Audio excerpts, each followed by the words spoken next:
What's good, everyone? Welcome back to the MatchNet podcast. I'm with my sister here, my sister from GOP. We went to GOP together. Yeah. That was, how many years ago was that? Oh my gosh.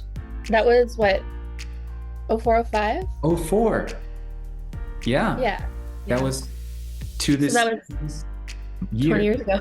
10, I was about to say 10 years ago, but it was 20 years ago. That's insane. So Yoshie and I have a past of throwing water balloons at each other and dumping ice cold buckets of water and Yes. other mischievous deeds that you go into do in GOP that are Yeah. not going to be uttered here on the podcast. Shout out to GOP. It's still going, and I think they're accepting applications for this year. I was talking with Andrew Love. We were in person doing like a staff high noon thing, and then his wife wants their kids to go, their three boys to go to GOP. Oh. But all Andrew hears is the horror stories from me and Sammy. Just a lot of that Korean out of it. But I keep telling him it's a completely different age. GOP is a completely different set of people, like a different generation of people, different rules, different location. And the people I talked to recently that have been there, Close like to mother. Close to mother, Yeah. very different. People that go there recently are like really high caliber, dedicated. Like I want to learn Korean, and I'm gonna go in like that kind of spirit. So very different. And honestly, like even in those wild days, what came out of it is that Korea still feels like home to me. And that's not nothing. Even though it's challenging, it's still home, right? Yeah. You know that feeling when you get into the Incheon airport and you just like smell the Korean air? It's like there's something about it. It's like excitement and stirring a whirlwind of events and blessings, that kind of stuff. That's like my favorite feeling in the world. It's going into Incheon, getting ready for a big event or something like that. Smelling the Korean air. People say it's pollution. I just call it Korean air. I don't know. Sometimes when I'm walking down the street in New York City, I get a flashback to Korea. But it could just be like the trash on the ground. Korea is also a pretty different place than it was when we were there 20 years ago. That's very true. Oh my goodness, the infrastructure. New York City. We both were working in headquarters together as well, right? New York City. I remember one time walking. I was so jaded in New York. I lived there for 4 years. I biked every day with my bicycle, winter storms, because it was infinitely more enjoyable than taking the bus. It's like a net negative taking the bus and everyone's miserable and hates it. And then I got a bike and then it became a net positive.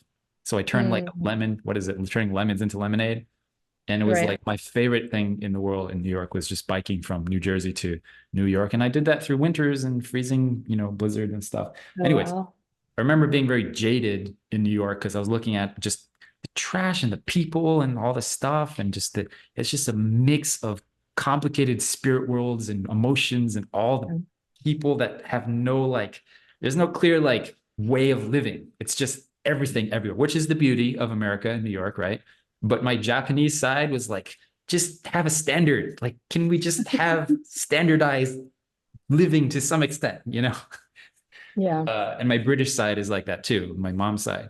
And then I went home and I was like so angry. I was telling my wife, I was like, I just can't stand New York. Everywhere I look is just degeneracy. And it's driving me crazy. And then she said, well, Benji, why don't you look at the sky when you walk? And so I started doing that. Because if you look at the sky in New York City, it's like, high rise skyscrapers, and there's a sliver of beautiful sky right there. Yeah. And when I walk through the city, I just look at the sky. I'm like, wow, this is nice, And so Hito gave me a nice learning lesson about life is if you focus on the negative, then you just become negative. If you focus on the hardship and the fallen nature, then it brings out that fallen nature in us as well. And so that was gratitude for me. Anyways, Yoshie, how are you today? We'll get into the topic now. I'm doing good. Yeah. I had a baby, and so my whole world is now kind of revolved around that. And it's very exciting. And, like the practical stuff is what it is. I know it. Yeah, had a little bit of a rough night of sleep. But besides that, I'm very happy He's wonderful. Yeah. Yeah, you are. I just saw you and your husband Matthew in Korea for the Blue Dragon thing, and you guys seemed, I mean, stressed and tired. Obviously, jet lag with a baby. No, is no freaking joke. It's actually like hell. Jet Yeah. lag, baby. I know. Uh, so yeah, you guys seem genuinely happy, and despite that, and that was moving actually. It was really pleasing to see, Mhm. especially in the group of a bunch of single folks, guys and gals who Right. are in the Blue Dragon thing. But this is an important development for you. This is last time you were on the podcast. We did an episode about your matching journey. And Yeah, I was very newly blessed, wasn't I? yeah, and you would Still talk. am pretty newly blessed, but anyway, I've Yeah, got yeah. a couple years and a baby now. So But I wanted to have you back on here because that episode is actually one of our most popular ones. And not just popular, but also referenced a lot when I'm talking with matching candidates or people I'm mentoring. People Mhm. often refer that to that episode because it brings a lot of context for what trying hard looks like. Because Yeah. people's like, oh, I tried for a year, 2 years, and I like nothing happened. I went to these workshops. And then when they hear that story, it's like, wow, that's like I haven't done anything, you Mm. know? And it just breaks a belief that I think people subconsciously have and assume. Um, so I'm going to give the floor to you now because we wanted to get into really your journey of you, as you put it, not me, mistakes that you've made and things that you would have avoided or would pass on as kind of lessons learned. So take us away. Okay. Well, I mean, it's funny that you brought up Korea, Benji, or this last trip to Korea, because I think in preparing for this trip to Korea, I thought about my first matching process, Mm-hmm. actually like has Korea, Cheongpyeong as a backdrop. Yeah. I was like freshly off of STF. Mm-hmm. I guess this was like the summer afterwards, and 18, 19 years old, totally thought I was ready. Um, and I get into a process with a brother who I was actually, on a team with when I was on STF. Mm-hmm. And so we knew each other well. Adding this new kind of context into things really kind of, for the first time, it threw me for a loop. I didn't really know what to do. This is 2000 maybe 11 or something like that. I guess Skype is a thing, but Zoom isn't. But we started out just kind of chatting on Facebook Messenger. We would write like kind of really long messages to each other, practically letters, like every 3 days. And that was how we did things for the first 3 months. And then we decided to go to Cheongpyeong. Um, and As you do after as you do. messaging people, eat somebody for a little bit. But I think, for me, I was like, it's not because of the matching process. It's because, like, genuinely, I want to go to Cheongpyeong. And for him, it was, no, I'm there to get to know Yoshie, Mm-hmm. right? Um, I think I was trying to protect myself, you know, um, and have that kind of like a little bit of an out. Yes. So I had heard from the grapevine that there was another couple that did it, that went to Cheongpyeong the year before. They reported that they um, were in a matching process to their workshop, leader. And they kind of got permission to spend some time getting to know each other, after closing, stuff like that. And I thought, great, let's do that. Let's report. So I reported to Impyopa, who was at the time he's like the leader of the Western group in Cheongpyeong. So I think what the previous couple had done was they just talked to like the workshop, whoever was like the workshop leader for that one workshop. We talked to like a little bit of a head honcho, and he was kind of totally taken aback. He's like, I've never heard of something like this. I have to, you know, figure out what the situation is. Please don't talk to each other Uh-huh. until I do. And then he came back and he was like, Damonim, was worried that people would come here. That's not the purpose of coming to Cheongpyeong. So please don't talk to each other. And I was like, great, I won't talk to him. Uh-huh. And so I spent, 21 days ignoring him pretty much. And that was the end of that matching Mm, process. mhm, Like a rough entry, I think I did all the things that one is not supposed to do in a matching process in that first one. And then besides that, he, had been communicating with his parents the entire time he was in Chongpyeong and letting them know what the situation was. And I hadn't been communicating with my parents. And so when the mm, process ended, I think my dad was kind of blindsided by it, and it affected my relationship with my parents and the fact, and it really kind of put me back a lot of years in my matching process, actually, I think, because there were things that had to be repaired on my, on the side of my parents. Um, I still think about it and I still cringe a little bit, and that's why I reached out to you mm, because I was like, I don't know. It is a big ick. Like the whole thing to me, it feels like one big matching ick. So if I was going to break it down, of like what not to do, the first thing is, even if you know the person, to try to get on a call or see each other in person as soon as possible. Um, Ideally not um not for such a long period of time.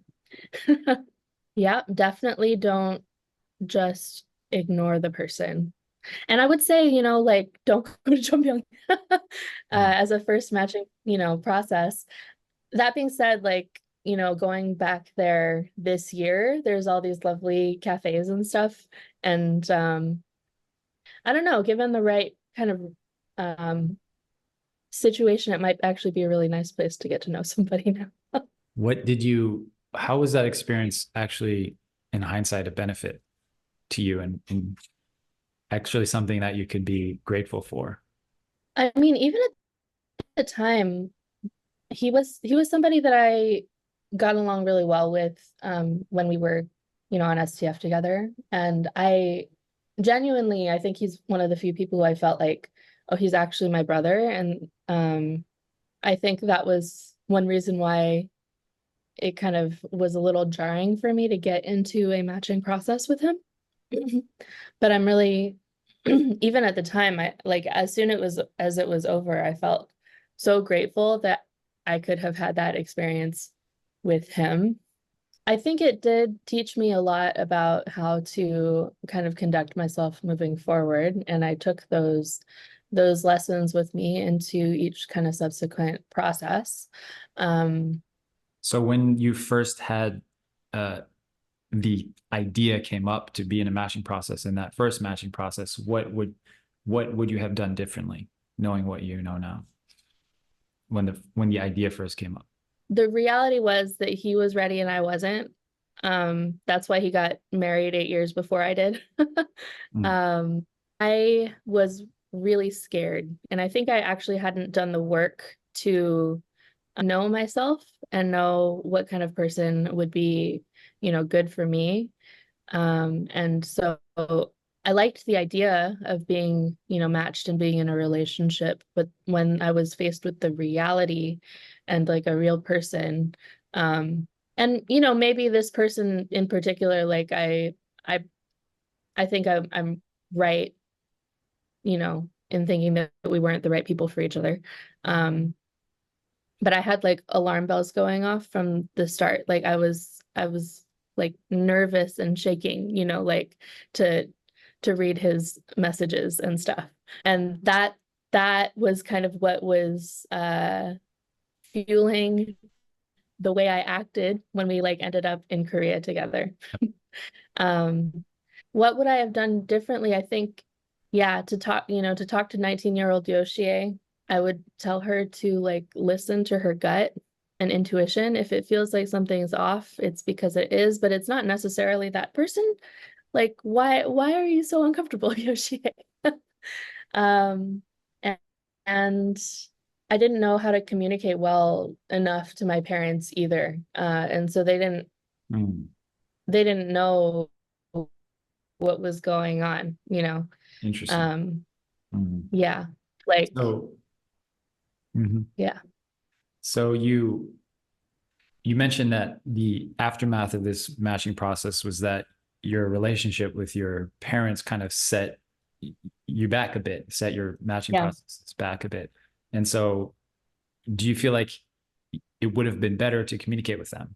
totally. But I think I didn't like, this is stuff that I wasn't even really willing to admit to myself, right? Yeah. So how do you put into words something like that?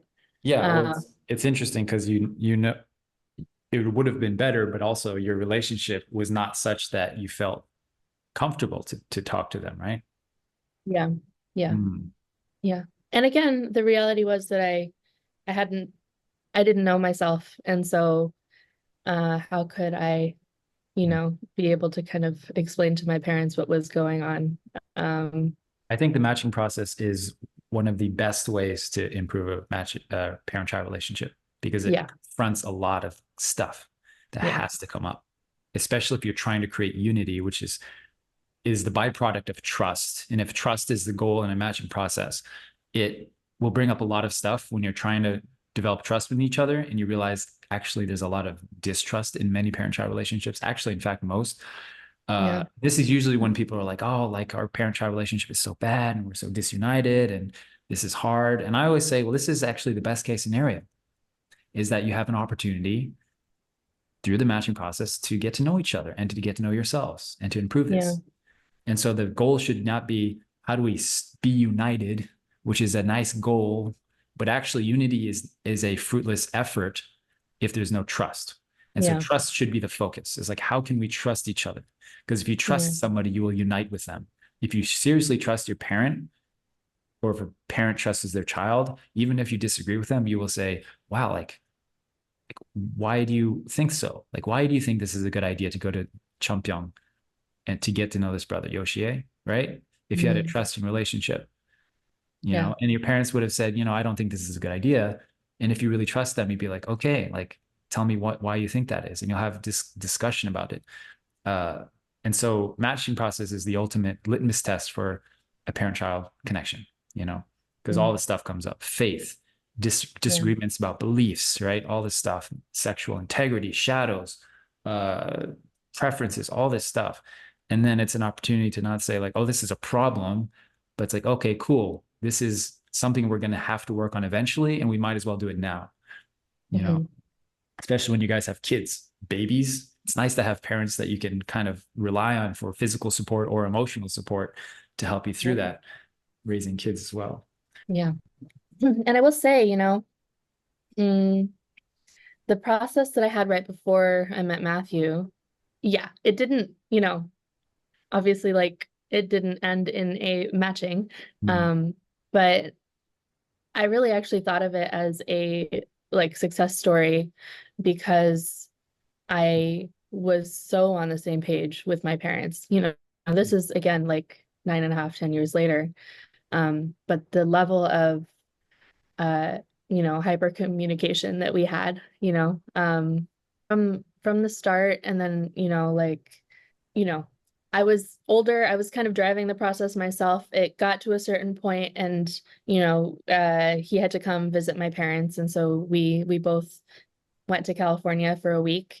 And yeah, especially during that time and immediately after, and the way that we my parents and I communicated about it. And I think we were kind of on the same page that it wasn't gonna work, but we decided to do, a condition, to make sure that we're doing this together from a, with the right heart and mindset. Yeah, no, I felt really good about the whole thing. Mm. Um, Yeah. yeah. What does hyper communicating look like? Like what kind of things came up, maybe roadblocks or challenges that you did communicated well about with your parents? Yeah, I mean, we communicated where I, told them about what I wasn't sure about. Um, yeah. I think on my end it was pretty clear that it wasn't clear before I went to California, but almost as soon as we, got there, it was pretty clear to me that this wasn't going to continue after. And so communicating that and communicating why, yeah, and what it was that I felt. Okay, it's hard to talk about this stuff without, going into like detail. But with this brother, I felt that we really had very little in common, and also there was a big difference in faith. But what kept him on the table was the fact that he was all in, and committed. And so after, such a long journey, like the fact that there was somebody who's like committed, and on board, like to me, that didn't feel like something that I could just dismiss, right? But I just didn't know how to like bridge the gap between those two things. Like our faith was very different, and like we had very little in common. If it was like one of those two things, maybe we could have figured out how to make something work. But I felt like, yeah, I could marry him, but it would be a long, hard road, And so kind of communicating that to my parents, yeah, and then them also kind of sharing what their, impressions and concerns were, yeah, helped us get on the same page. You know what I mean? Yeah. Yeah. So it sounds like you went on quite a journey with your folks in that 10-year span of building that trust in each other. At the beginning, after that first matching process that didn't really work, there were a lot of years of kind of like almost non-starters. We would look at the website, and like the people that my parents liked, I didn't like, and the people that I liked, my parents didn't like, and like shopping with it's like shopping for shoes with your parents when you're a kid. Like your mom's like, how about these beautiful white sneakers? I'm like, no, mom, give me the Power Rangers, like that. Yeah. Yeah.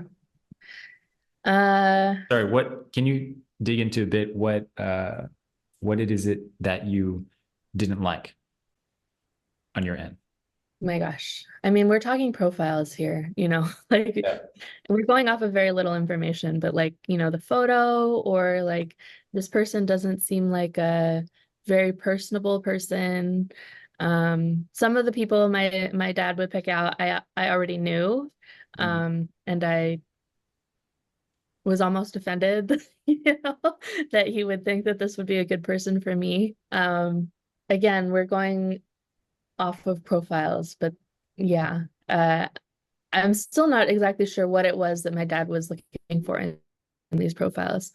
Well, eventually you said yes to some profiles and matching processes. Well, so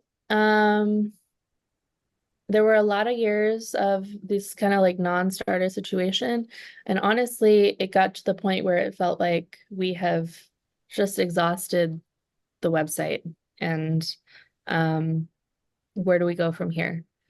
My parents felt that their network was really limited. They didn't know as many people as I did. And I think at that point, I was older too. So we had a conversation where they kind of said, like, we need to rely on you more, like your network.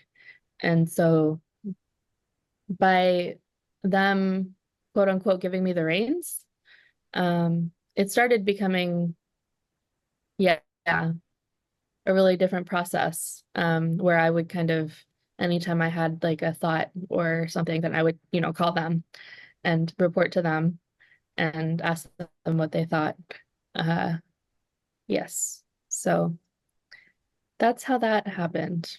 And I think that's when, sorry, go ahead. I think that's when things started to pick up again. Yeah. Is there something you would have done differently when going through candidates or profiles? Yeah, I think one thing that I learned later on, and maybe like alongside, my 24 plus journey, is that having, a phone call, having a conversation is not like, the end of the world. It's not as stressful as one would, make it out to be. And yeah, think to always be open to like a first and even a second phone call, I think is something that I would do differently. If I was trying to speed up the clock on, getting matched, like the hard work that I pulled into the end of my journey, if I was trying to pull it into the beginning of the journey, that's something that I would do. That like a profile in and of itself is so little information. A Here's first the and second phone call. here's the tough question.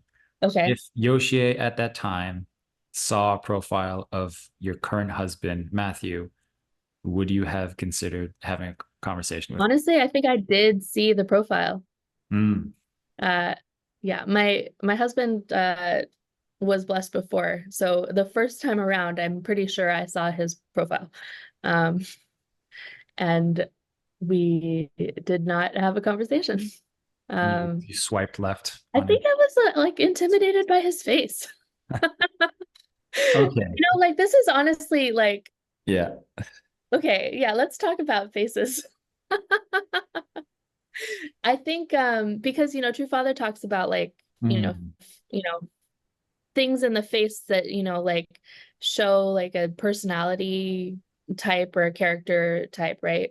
And I think, my parents, especially my father, kind of believes in that. And even though I have no idea like what the real like science behind it is, or like, what even a wide nose means, or like a strong chin, uh there were profiles that I was kind of like, I was looking at the face and I was like, no. And not out of a like attraction standpoint, but a like intuition, or I don't know, kind of standpoint.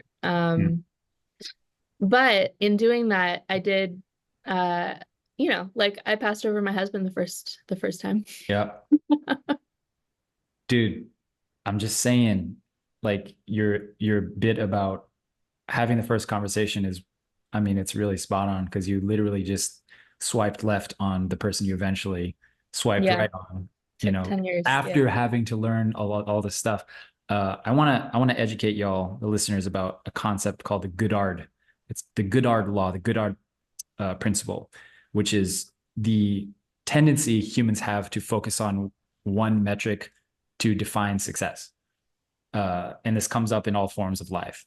And in finding a spouse and in our faith, we have a tendency, I have noticed, to try to look for one specific metric to gauge whether somebody is a good match. And things like face are indicators of personality, but it's not the main thing. And the Goddard principle is that if you only focus on one metric of a good match, then it actually becomes useless because that's not the main thing. And because you have to kind of approach it from different angles. And another common thing is focusing too much on the shape of the head or the eyes or the thumb thing, right? Father did a matching ceremony, which I participated in, where he made everyone put their hands together, right? And then that actually became, and still is today, the first thing people look at in a match is, are our thumbs the opposites? Well, guess what? Father also matched people himself to people with the same thumbs, like my parents, for example. And so it's actually incredibly detrimental to focus on one specific metric as a gauge for whether this is a good match. Because then the result is you start to ignore the really, really important things, And because if you were to have that conversation with Matthew at the time, it could have been a very different story, And this is, of course, there's no regrets in your life, but this is extrapolating and being helpful for people who are going through that situation. It's like you say yes to having a conversation, as you said, because it's not the end of the world or the beginning of a whole world. You're just having conversation. And then that's when you get to gauge the real things that matter. Like, what is your faith about? Do you want to have a blessed family? I'm still surprised, Yoshie, that there are people that are like, oh, I don't think I want to have kids that are getting blessed. Not a lot. There's not a lot, But there are people like that. I'm like, what are you doing? What is the point of the blessing if you're not going to have a blessed family? You know, but talk about that kind of stuff. You talk about your shadows and see how people respond. I keep saying that for me, that's the greatest, test of someone's character and maturity is if they see your dirt and how do they respond to it? Yeah. Do they give you grace or forgiveness or say like, hey, I'm gonna try, or do they immediately go, nope, sorry, bye, you're not perfect, what, goodbye, so that's the detriment of only focusing on that stuff, is that we're ignoring the really true important internal things. But the case for profiles and why it's valuable, because I know a lot of people will say, oh, we should just not have profiles. The case for that is that it is a really, like, your face, like True Father saying, like you're saying, your being is like a for sale sign. It's like the for sale sign of a house. It's to get somebody in the door, right? Mm-hmm. And if you look like a slob and you don't take care of yourself and you don't put any investment into presenting your house, no one's even going to step foot in the house to see what is inside. No one's going to even give you the light of day to consider your character, the quality of your heart, if you don't present yourself. So that's why the appearance part is important as first impression. But then after you get to know somebody, if you've noticed this, it's like we care less and less about somebody's physical appearance in a romantic relationship or any like friendship as well. Mm-hmm. It's like we get to know them. It's like, oh, that person's cool. I want to get to know him or her. And then you get to know them. And then it's like, oh, I don't care about your appearance anymore. I just care about you as a person, as a friend, So there is a case for that as well. One of the things that we kind of picked up on from my husband's face mm-hmm. Was that he must be like a really stubborn person, like kind of difficult to change his mind. Mm. And like, this is actually true about him. Mm-hmm. But he like knows this about himself, and he's also like very smart and willing to be wrong, if he's presented with like other evidence, and so it turned out that this thing that we got stuck on, while it is like an actual part of his character, he has found a way, to balance it out in his life, and actually like it has either had like no effect on our married life, or like, because I know this about him, it makes it almost easier. Like, communication is important. And this is something that we talk a lot, and we're able to do that. So well, that's his character. That's who he is. He was born like that. Yeah. And so is True Father, stubborn. Yeah. And it's definitely a wise thing to say, like, that's who you are, and let's work through that and let that be a benefit to our family and our couple. Yeah. Right. And a foolish person would say, oh, you're stubborn. That's wrong. That's bad. Yeah. I can't deal with that. Right. Guess 10 what? Years ago, Yoshie was like that. And then you marry and you realize, oh, everyone's stubborn. Yeah. Some people express it on their face more, but I think everyone's stubborn, really. Some people are more stubborn than others, but we're all stubborn. We're all human. It's probably a good thing to be stubborn. Yeah. Yeah. So what else have you learned? Big lessons, things to avoid, mistakes. As I was like trying to write a list, I think that was the big one. But another one that came up was when you have a first meeting, like I said, 21 days or 40 days is not necessarily the right way to have a first meeting.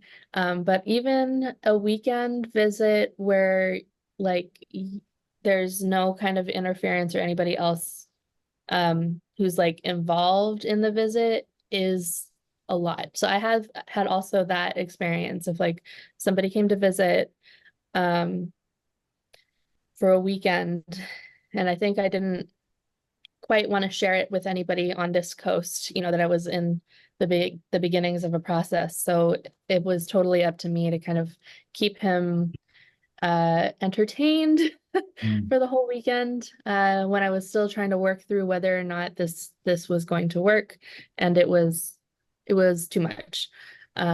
So one, yeah, one tip that I would, share is like, yes, definitely have a short visit if possible. And if it's not because, it's international or long distance or something, like you have to include other people to make it a more like enjoyable experience. Whether or not you feel confident that it's going well. Hmm. Can you give advice on how to keep that kind of matching process centered without getting too romantically involved, emotionally involved? Yeah. Like during a visit like that? Yeah, or any Mhm. matching process in general, but especially, during visits and such. Wow. I mean, one way is to visit all together with a family, to like for one person to either visit the whole family. I think that would actually kind of knock out two things, right? Hmm. One, you're not kind of trying to carry the weight of the whole visit on your own shoulders. You have like other people to kind of help uh navigate that with you. And hard to be romantic when your parents are like there too, or somebody's parents. Um, in my process with Matthew, he was the only person who ever did this, but I really appreciated it. And I honestly think that it should be a Hmm. practice that everybody does.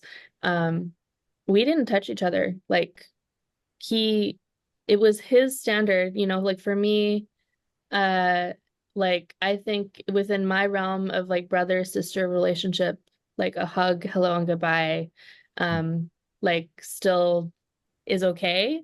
For him, like the way he explained it was that, like physical touch is such an important, you know, like love language for him that uh he like finds it hard to get his hair cut, Hmm. because it feels like almost too intimate. And so this was his like standard, but he like didn't, yeah, there was no hugs, hello and goodbye, during the entire 7-month process until after we had decided that we were going to get matched. And while I while it was something that I didn't expect, because I had been hugging other people I was in processes with, I actually, yeah, really appreciated that I didn't feel like there was any kind of expectation on his part. Like I didn't know that in other processes I was getting this like feeling or sense of like the hug means something to that person, Hmm. or like do they want me to hug them? Like are they expecting it? Like there were these kind of questions floating in the air for me. And with him, like it was very clear, like there was no expectation of a hug, hello, or goodbye. And so we just went in and yeah. Even after we were matched, he like wouldn't touch me until like unless there was like somebody else in the room or we were on a Zoom call and he felt like he was quote unquote being like Hmm. um chaperoned. Yeah. Um I think for me personally, I have a little bit of a like my feelings didn't really start growing romantically until after we had uh commitment. Um, so it was for me like that sense of security was really important for me to feel safe enough to kind of even start to feel romantic. Um, Yeah. and then it was almost like a switch that flipped and then yeah. Uh, Wow. so Hmm. That is really important uh, piece of advice and point because this is a big question for people is like, I don't feel romantically connected or attracted to my matching partner. And for a lot of people, I think we've been educated that that's a red flag. And that's the only thing that kind of matters. Again, going back to the Goddard principle, it's like, oh, if I don't feel attraction, then something's wrong. but there are studies done that you can literally create attraction from thin air with a stranger if you just stare into their eyes long enough, right? And there's been way too many cases of people that don't feel attraction at the beginning and then Yeah. develop it over time, which is real attraction, not a fleeting attraction. It's like a deep, intimate, internal attraction to each other that comes and goes, right? And so then the marriage becomes, how do we maintain a healthy dose of attraction towards each other? So I think that's a beautiful lesson and a belief breaker that you had, that you just, after committing, you felt safe and you felt like, okay, I can I can romanticize. I can, yeah, let go. Yeah. I think, yeah, anyway, people are different, right? I have walls of like self-protection up. Like even when buying a house, it was the same. Like I wasn't gonna get excited about it until, we were already closed. During pregnancy too, it was very interesting, this kind of like uh relaxation into like, no, we're really gonna have a baby. And not letting the excitement kind of like get ahead of me. But yeah, it's really true. I think it's something that in earlier processes that I wondered about. And yeah, because in earlier processes it was the same thing of this like yeah, what are you supposed to feel when you're in a matching process? And I don't feel attracted, so is this not right? But yeah, in getting to know Matthew especially, like knowing that these characteristics and like are what I am looking for, and the way I feel when I'm around him is what I want to feel, with my partner. Not in a romantic way, but like in a I enjoy spending time with him way. Yeah. Interesting. Mhm. Yeah. I always tell people that's a pretty good indicator. Is just you enjoy spending time with someone. In other words, another way of saying that is, if you break down what that means, it's you're okay being yourself around Yeah. someone. Yeah. That's what that means.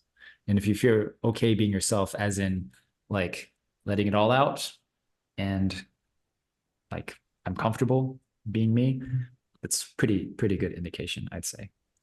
Not the only indication, but I think that's something to worth noting. And also, if I feel really uncomfortable being with somebody, either it means that I don't know how to be myself, or I feel like they're not mature enough to accept me. And that's a cause for pausing and kind of looking at the relationship. Not saying it's wrong or bad or shouldn't go forward.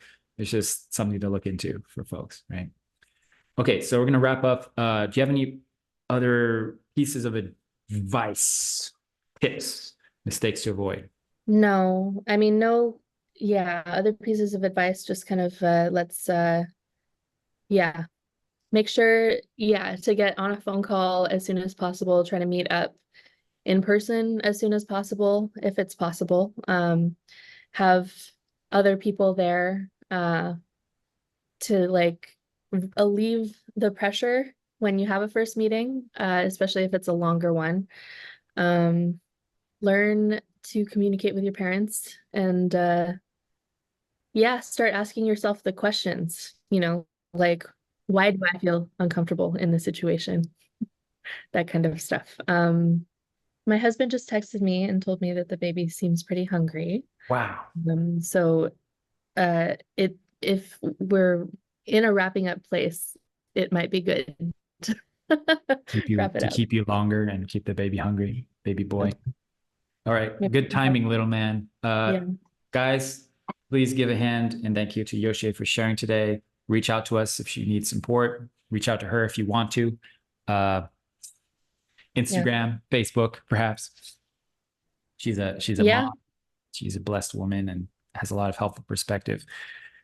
Do subscribe, follow the MatchNet podcast, Spotify, Apple, Google, YouTube, all the things, and join the MatchNet course program at matchnet.us if you haven't already. Take yourself through the education process. And righty, Yoshie, see you later, man. All right. I'll feed you, little man. Take your gander, little boy, and take it home. Okay. Right. Thanks, Benji. Thank you, Yoshie. God bless you. Bye.